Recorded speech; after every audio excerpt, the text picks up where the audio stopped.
CM Pushkar Singh Dhami ने अपने एक दिवसीय दौरे पर पौड़ी पहुंचकर रामलीला मैदान में खरडोलिया महोत्सव का शुभारंभ किया। इस दौरान उन्होंने करीब 110 करोड़ रुपए की 19 विकास योजनाओं का शिलान्यास और लोकार्पण किया। तो वहीं मुख्यमंत्री धामी ने कहा कि पौड़ी को पर्यटन केंद्र के रूप में विकसित किया जा रहा है, जिससे कि स्थानीय लोगों को रोजगार के अवसर मिलेंगे। उन्होंने जिला विज्ञान संग्रहालय की सौगात को युवाओं के लिए महत्वपूर्ण बताया। सीएम ने कहा कि ये परियोजनाएं क्षेत्र के समग्र विकास, शिक्षा और पर्यटन को नई दिशा देंगी।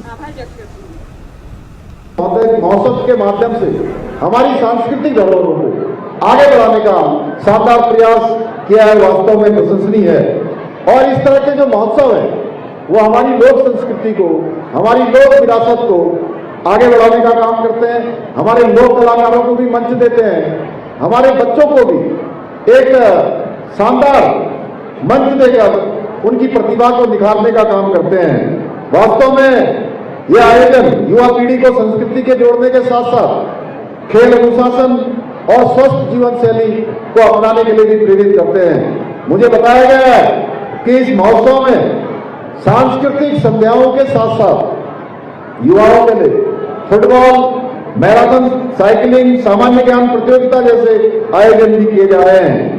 आज ये काम पौड़ी में शानदार शुरू हुआ।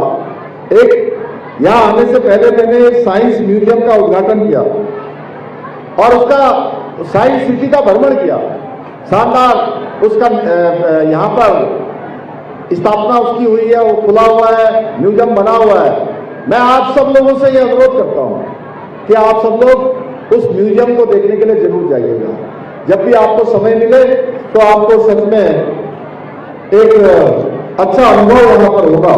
और इसके यहाँ पर स्थापित होने से साइंस सिटी पूरे उत्तराखंड के छात्र छात्राओं पे तथा भावी वैज्ञानिकों के जो उनके सपने हैं, उन सपनों को नई उड़ान देने के साथ साथ हमारे बच्चों के अंदर कैसे नवाचार आता है, कैसे साइंस और टेक्नोलॉजी कैसे उनके दिलो दिमाग को हर तरफ आगे बढ़ने के लिए प्रेरित करेगी और उनकी नवाचार की भावना को मजबूत करेगी।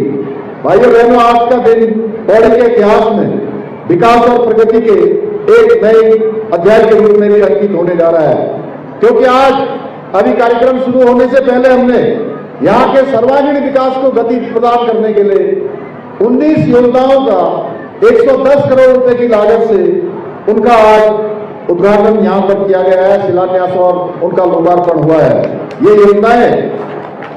ये केवल योजनाएं नहीं बल्कि यहाँ के हर एक व्यक्ति के जीवन में एक बड़ा सकारात्मक परिवर्तन लाने का हमारी सरकार का पवित्र संकल्प है। भाइयों बहनों, आज आदरणीय प्रधानमंत्री श्री नरेंद्र मोदी जी के कुशल मार्गदर्शन में आज हमारा प्रदेश हर क्षेत्र में आगे बढ़ रहा है।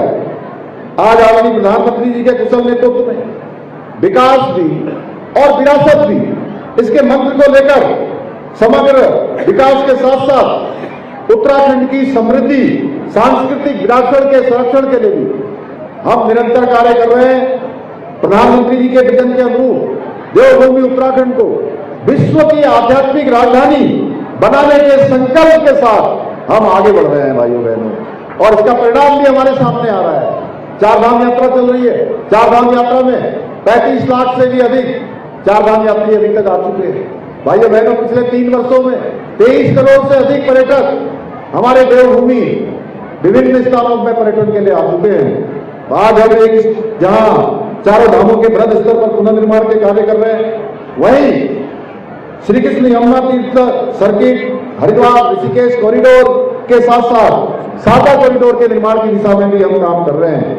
और हमारी सरकार का स्पष्ट मानना है कि विकास केवल शहरों तक सीमित नहीं रहना चाहिए, बल्कि हमारे सीमांत क्षेत्रों में गरीब लोगों तक, पहाड़ के अंतिम छोर में खड़े हुए व्यक्ति तक पहुंचना चाहिए। और पहाड़ की पानी और पहाड़ की जवानी दोनों हमारे काम आनी चाहिए। हम काम लाना चाहते हैं।